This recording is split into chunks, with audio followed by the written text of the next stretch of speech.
Hello and welcome to our instructional video on how to solve the quadratic equation x squared minus 5x plus 6. In this video, we will walk you through step by step on how to find the solutions for this quadratic equation. So grab your pen and paper, and let's get started.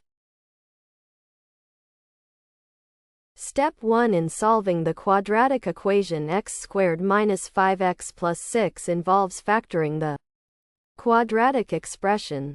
To begin, recognize that we need to express the quadratic equation in its factored form. Here, we look for two numbers that multiply to give the constant term 6, and add up to give the linear coefficient minus 5. The numbers that satisfy these conditions are minus 2 and minus 3.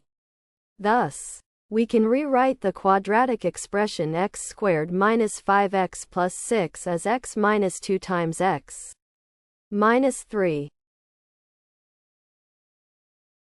Step 2 involves setting the factored expression equal to 0 to find the possible values of x.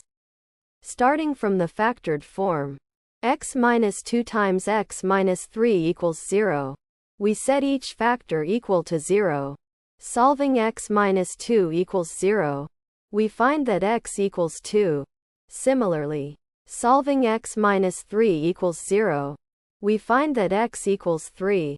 Thus, the solutions to the equation x squared minus 5x plus 6 equals 0 or x equals 2 and x equals 3. This completes the problem, as both values of x solve the original quadratic equation. Thanks for watching. I hope this video has helped.